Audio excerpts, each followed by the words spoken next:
Thomas ലീഹയാൽ സ്ഥാപിതമായ Paravur Kottekkavu saint Thomas ഫൊറോന പള്ളിയിലെ തിരുനാളിനെക്കുറിച്ച് വികാരി റവറൽ ഫാദർ ഡോക്ടർ ജോസ് പുതിയടത്ത് ചാനലിൽ പങ്കുവയ്ക്കുന്നു. പ്രിയപ്പെട്ടവരെ, ഒത്തിരി സന്തോഷത്തോടുകൂടി പറവൂർ കോട്ടേക്കാവ് പള്ളിയിലെ പരിശുദ്ധ കന്യാമാതാവിൻ്റെ ശുദ്ധീകരണ ദർശന തിരുനാളിലേക്കും വിശുദ്ധ സെബസ്ത്യാനോസിൻ്റെയും വിശുദ്ധ ഗർവാസിസ് പ്രോതാസിസ് സഹദാമാരുടെയും സംയുക്ത തിരുനാളിലേക്ക് എല്ലാവരെയും സ്നേഹപൂർവ്വം ഞാൻ സ്വാഗതം ചെയ്യുന്നു. ഇന്നലെ 8-ാം തീയതി വ്യാഴാഴ്ച ഇവിടെ തിരുനാളിന് കൊടിയുയർത്തിക്കൊണ്ട് തിരുക്കർമ്മങ്ങൾ ആരംഭിച്ചു. അതിന് മുമ്പായിട്ട് തന്നെ നവേന പ്രാർത്ഥനയോടുകൂടി ജനം മുഴുവനും ഈ തിരുനാളിന് ഒരുങ്ങി വരികയായിരുന്നു. ഇന്ന് വെള്ളിയാഴ്ച 9-ാം തീയതി അടുത്ത വർഷത്തെ പ്രസിഡന്റിമാരുടെ വാഴ്ച ആഘോഷമായി നടത്തപ്പെടുന്നു. 25 പ്രസിഡന്റിമാരാണ് അടുത്ത വർഷം തിരുനാൾ ഏറ്റെടുത്ത് നടത്തുന്നത്. ഒപ്പം തന്നെ ഇടവജനത്തിന് പൂർണ്ണമായ സഹകരണമുണ്ട്. ഇപ്രാവശ്യവും 23 പ്രസിഡന്റിമാരും ഇടവജനത്തിൻ്റെ സഹകരണത്തോടും കൂടിയാണ് തിരുനാളുകൾ നടത്തപ്പെടുന്നത്. നാളെ വിശുദ്ധ സെബസ്ത്യാനോസിൻ്റെയും സഹദാമാരായ വിശുദ്ധ ഗർവാസിസിൻ്റെയും പ്രോതാസിസിൻ്റെയും തിരുനാൾ പ്രത്യേകമായിട്ട് ആചരിക്കപ്പെടുന്നു. അതിൻ്റെ പിറ്റേ ദിവസം പരിശുദ്ധ കന്യാമാതാവിൻ്റെ അത്ഭുതകരമായ അനുഗ്രഹത്തിൻ്റെ തിരുനാളായി ഇടവജനം മുഴുവനും സന്തോഷത്തോടെ പരിശുദ്ധ കന്യാമാതാവിൻ്റെ തിരുനാൾ പ്രത്യേകമായിട്ടും ആഘോഷിക്കുകയാണ്. ഈ തിരുനാളുകൾക്കെല്ലാം ഇപ്രാവശ്യം നേതൃത്വം നൽകുന്നത് ജനറൽ കൺവീനറായി തിരഞ്ഞെടുക്കപ്പെട്ട റോയി ദേവസി തെക്കിനേടത്താണ്.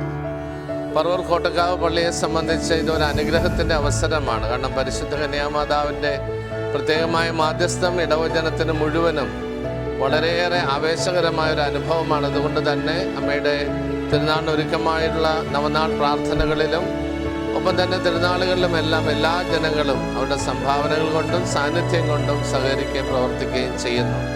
ഇത്ര പുരാതനമായ മാർത്തോമാ ശ്ലീഹായിൽ സ്ഥാപിതമായ AD 52 സ്ഥാപിതമായ ഈ ദേവാലയത്തിൻ്റെ അന്തരീക്ഷത്തിൽ നടത്തപ്പെടുന്ന ഈ തിരുനാൾ ഇവിടെ വരുന്ന എല്ലാ വിശ്വാസികൾക്കും വലിയൊരു ദൈവാനുഗ്രഹത്തിൻ്റെയും ദൈവാനുഭവത്തിൻ്റെയും അവസരമായിട്ടാണ് ഞാൻ മനസ്സിലാക്കുന്നത്.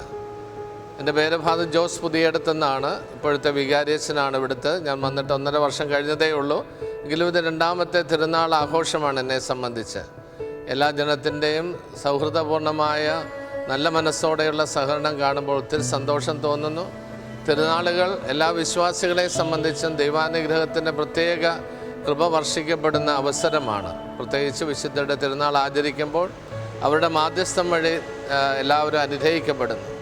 വിശുദ്ധ സെബസ്ത്യാനോസിൻ്റെ തിരുനാളും വളരെ സന്തോഷത്തോടെയാണ് ജനം ആഘോഷിക്കുന്ന കാരണം വിശുദ്ധൻ്റെ പ്രത്യേകമായ മാധ്യസ്ഥ ശക്തി പ്രാർത്ഥിച്ചുകൊണ്ട് എല്ലാ ഭവനങ്ങളിലേക്കും ഈ ഇടവകയിലെ 757 വീടുകളിലേക്കും അമ്പ് എഴുന്നള്ളിക്കപ്പെടുന്നു എന്നത് 23 യൂണിറ്റുകളുടെ അടിസ്ഥാനത്തിൽ അമ്പുകൾ എഴുന്നള്ളിക്കപ്പെടുന്നു എന്നത് വളരെ സന്തോഷകരമായൊരു കാര്യമാണ്. അതുവഴി ആ വിശുദ്ധ സെബസ്ത്യാനോസിൻ്റെ മാധ്യസ്ഥം എല്ലാവരും യാചിക്കുന്നു. അതുവഴി വിശുദ്ധൻ്റെ മധ്യസ്ഥതയാൽ എല്ലാ പകർച്ചവ്യാധികളും സംരക്ഷിതരായി ആരോഗ്യത്തോടും സന്തോഷത്തോടും ജീവിക്കാൻ എല്ലാവർക്കും കഴിയുമെന്ന വിശ്വാസമാണ് ഈ ഒരു ഭക്താനുഷ്ഠാനം എല്ലാവരും ആവശ്യത്തോടെ നടത്താൻ കാരണം. അമ്മയുടെ സന്നിധിയിൽ വന്ന വിശ്വാസികൾ അവരുടെ അമ്മ തന്നെയായ പരിശുദ്ധ മറിയത്തിൻ്റെ സന്നിധിയിൽ ജീവിതത്തിൻ്റെ എല്ലാ ഭാരങ്ങളും ഇറക്കി വയ്ക്കുന്നു. അങ്ങനെ അമ്മയോടൊപ്പം സ്വസ്ഥരായി ഈ നവജനം സന്തോഷത്തോടെ തിരുനാൾ ആഘോഷിക്കുകയും അമ്മയുടെ മാധ്യസ്ഥം തേടി ശക്തരാകുകയും ചെയ്യുന്നു. ഈ തിരുനാളുകളിലേക്ക് ആഘോഷങ്ങളിലേക്ക് എല്ലാവരെയും ഞാൻ ഒരിക്കൽ കൂടി സ്വാഗതം ചെയ്യുന്നു.